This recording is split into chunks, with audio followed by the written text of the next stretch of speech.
to be. And live in color.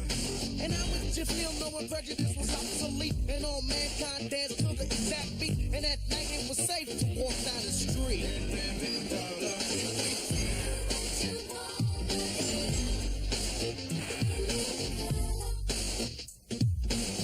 And live in color.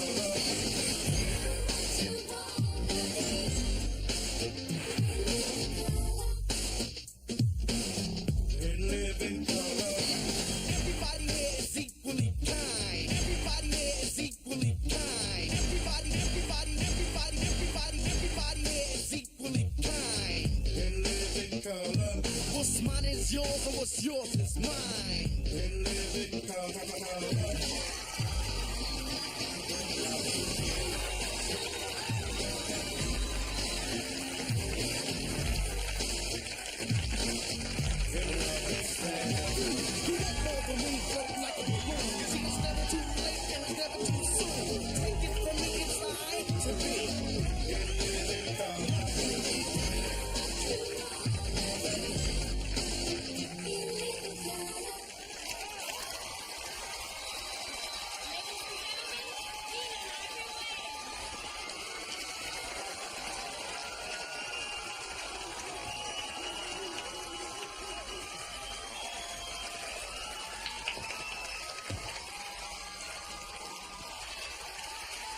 Thank you. Thank you very much. Welcome to the show. We got a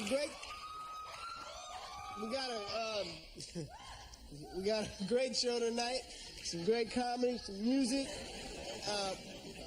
And as always, we got the Fly Girls. You know, I'm a guy who really believes in hiring his family. You know, I have my brothers and sisters on the show. But no matter how much you love your grandparents, never hire them as a boom operator. You okay, Keena?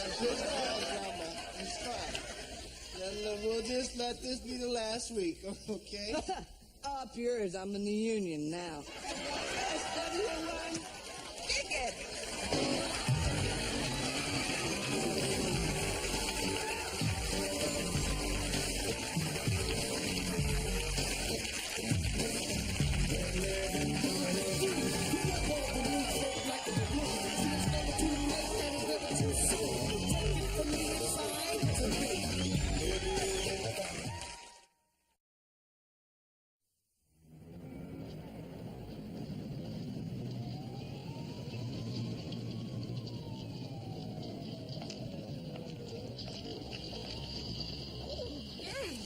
You almost gave me a heart attack sneaking up on me like that.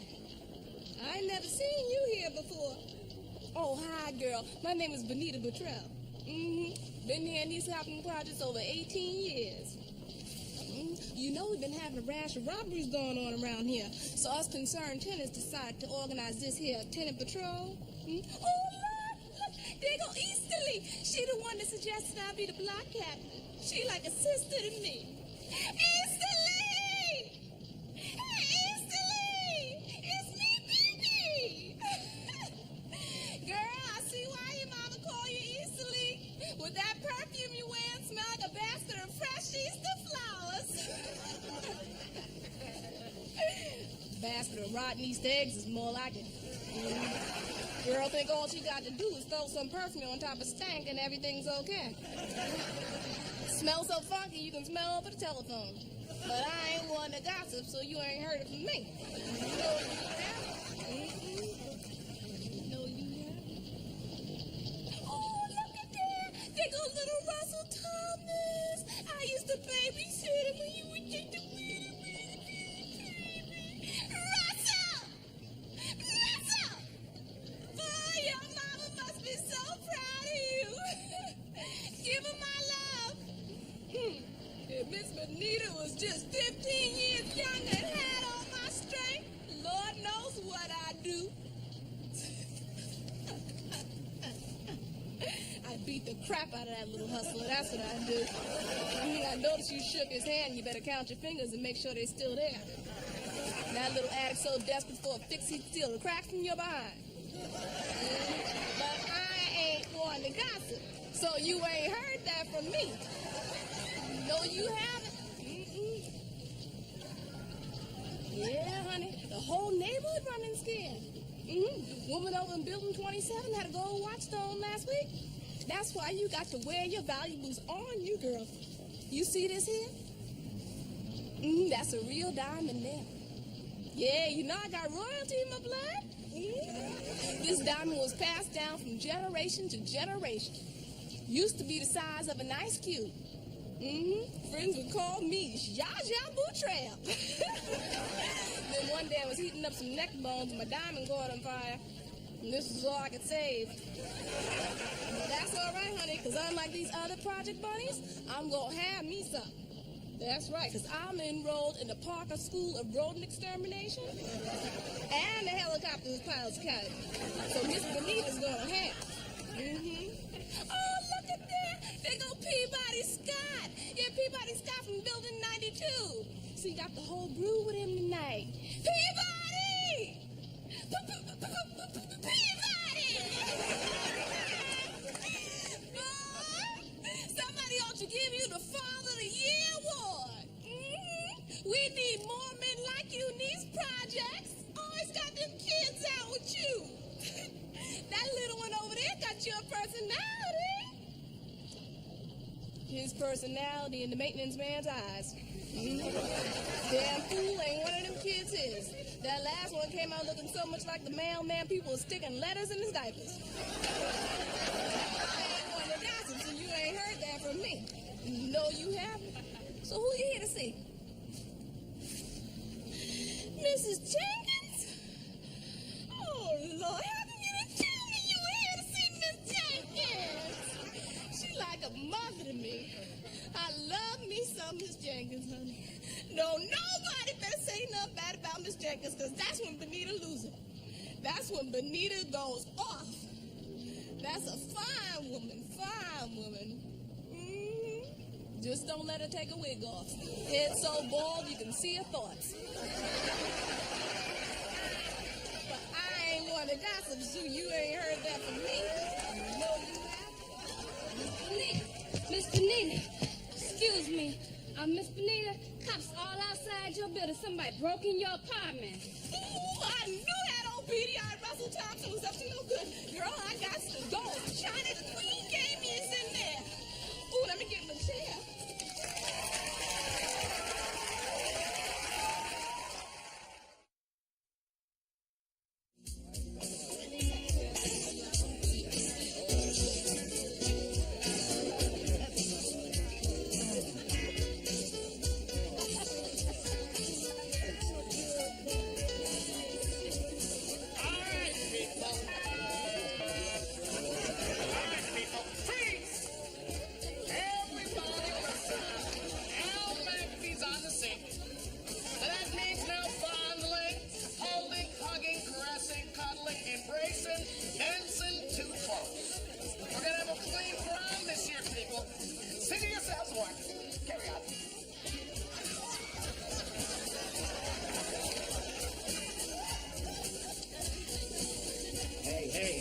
Hey, Ruthie. You know, Ruthie, I think it's time you heard Mr. McAfee's speech on love. If you were food, you'd be my muffin. And if you were a turkey, I'd give you my stuffing. You make me... Oh, hey, baby, how are you? Excuse me, son. I don't know what homeroom you're in, but I'm sure you know the rules about fraternizing with the teachers. I'd like for you to meet my fiance, John Tyler. Heard a lot about you, Al. Fiance? Ruthie, you're making the biggest mistake of your life. Give me your love, honey. Hey, that'll be enough, Al. All right, you little stud. Come on. Shoot the best shot, mister. 5 years of Taekwondo, baby. Come on. Get out of here. Let's get out of here. Oh, yeah, you can run, but you can't hide, you little runt.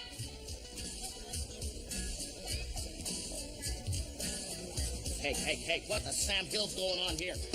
I'm getting a glass of sponge. Yeah, right. Let me tell you something. I think it's time you heard Mr. McAfee's speech on booze. Don't spike the punk's bull, because it you're out of here. Go on, get out of here. My prom. Yeah, tell it to an AA meeting, you little lush. Get out. Boy, that's good punch. What are you looking at? Hey, Artisan, where's the fire, son? Mr. McAfee, I got a stain on my father's tux. And quite a nice little outfit it is, my boy. It's my father's tux, and his father wore it to his prom, too. It's very expensive. If anything happened to it, I'd be in so much trouble. Well, just cool your jets, little mister. Looks like you just got a little, There's nothing on the Mr. McAfee. What you done? Yeah, you just broke the dress code. Get out of here. Take it to the parking lot. Yeah, life's not fair. Go ahead. Hey, Mr. McAfee. Looking pretty sharp there, big Thanks guy. a lot, bucko. Hey, Mr. McAfee, It's McAfee, son. you are doing a good job. Hey, give me some skin. Take a hike. Hey, no gang signals on the dance floor. Go ahead, get out of here. All right, you silly girl. Somebody do something. Marcy's choking. I know the Heimlich maneuver. Hey. All right, break it up, you two. Come on, let it go. You know, I think it's time you two heard Mr. McAfee's speech on teenage sex. You two, you're only 16. You're both still youngins. Way too soon to start your tonguing. But she can't breathe. Well, just let her rest a little bit, you know. That's it, honey. That's it. Just take a little rest. Once those loins cool down, you'll be all right. Hey, Mr. McAfee. Somebody's smoking in the bathroom. All right, out of my way. The Mac man's coming. All right, boys. Come on, what's going on?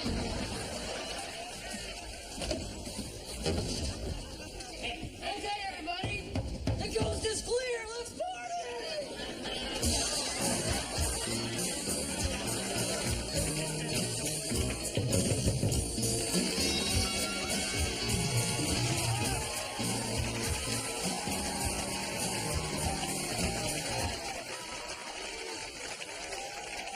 Before we vote on your request for parole, we do have some questions.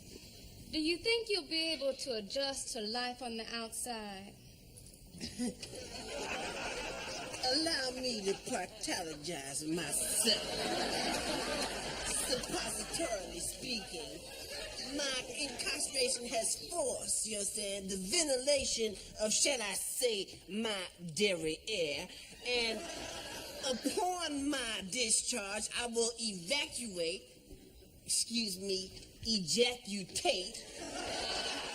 my mind to the prophylactic of the bowels of society. But how would you support yourself, Mr. Bates, considering that your reading comprehension has gone down every year since you've been in prison? A very vaginative proposition, my man. That is to say, prostitution pertaining to the cotex, you understand, of the argument. I myself have imminentized my liquidation, therefore, ergo, i.e., that is the instigation, which is excessive cleavage, shall we say. So, let me clarify, or, clarify. In other words, I'd probably teach. All right, if there are no further questions, let us put this to a vote. All those in favor of parole vote aye. Aye. All those opposed vote nay. Nay. I'm sorry, Mr. Bates. Is there anything further you'd like to say? Let me be venereal in my requisition for this body of congregation, see, for the personal gratification of my urethras. As the Greek philosopher Massengill once dictated, lickus my probiscus. Undouche me. I can find my own damnation in tardy. completion.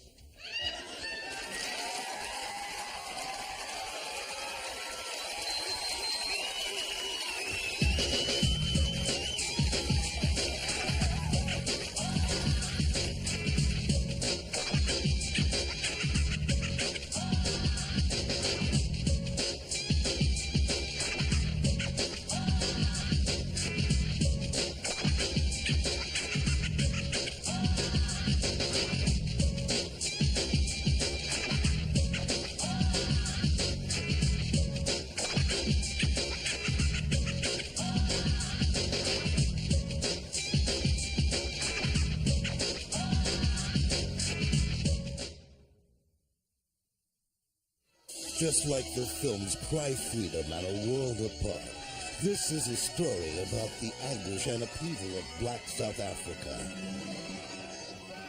I can remember it as if it happened yesterday. The day they bulldozed down my maidservant's shack, destroyed all of her property, and separated her from her children. And all of this on a night that I had planned a formal dinner for 30. Oh, how I cried. How many girls would I have to interview before I'd find another Jacinta? And as they took Jacinta away, kicking and struggling, I felt as if the police were pulling me away, kicking and struggling. I had to do something. So I cried, and I took a picture from my little scrapbook of anguish. After the police had gone, I noticed that they had trampled over a bed of geraniums that I had been pruning since I was a child. I looked down at those flowers, and I saw the pain of black South Africa in all of those broken stems and wounded petals. I wept until I realized they were perennials and would be back again next summer. Yes, with Jacinta gone, life just wasn't the same in Johannesburg. Oh, didn't I mention that I wept? And as the condition of my household deteriorated without Jacinta, I began to understand what it must be like to live in a black South African relocation camp. Next, as I attempted to polish my own silver, my arms began to ache, and I could feel what it must be like to toil long, arduous hours in the white South African diamond mines. It was at this point that I decided that Jacinta simply had to be liberated before my entire household rotted from within, the same way minority rule was rotting my continent. No one could stop me now. I would write a letter to President de Klerk. So I wrote, and I cried, and I cried, and I wrote, and I wrote, and I cried. Who knows? One day, I may even mail it. My Dark Conscience. A true story about the pain of watching somebody else suffer and wanting to do something about it, but not really wanting to get involved, and then feeling a little guilty about it. Sort of. My Dark Conscience. A film that could well be coming to a theater near you. 3 famous boxers for Fruito the Loom Boxers. Hi, Bob. Hey, what are you guys doing in my underwear drawer? Who are you guys? We're the Fruity Loom Boxers, and we're excited to be here. I'm Mike. I'm Sugar Ray. And my name is... Concentrate. No, it's shorter than that. Ali. My name is Ali. I'm an apple because I was so polished in the ring. And I'm a banana because I was good to a rainbow lady. Why are you a bunch of grapes? Because some bitch stomped all over me. What's so good about Fruit of the Loom boxer shorts? For one thing, they're made of double-stitch cotton. That way, you never have to worry about bobbing and weaving. Bobbing and weaving? Cut it out, Ollie. Stop being ludicrous. You're gonna make me forget my line. What are these boxers made of? Well, these are the new Don King brand. They're 10% cotton, 90% commission. And they come in several sizes. Middleweight, heavyweight, super heavyweight, and George Foreman. This is the latest thing. Disposable shorts. We like to call this our Buster Douglas line. They're good only once, but if you wear them again, they'll fall down after 10 seconds. Okay, I'll try these boxer shorts. Bye-bye. Hey, guys. Will the ladies like me better in my Fruit of the Loom? The ladies will think you're sweet as sugar. The girls will think you're the greatest of all time. Oh, sure, they'll love you, Bob. They'll love you till you get a ring on their finger, and then they'll bring their bullhead mothers around and try to take all your money from you. And they get mad. This thing do chairs and break some dishes. Hey, wait a minute, I'm not finished, Bob.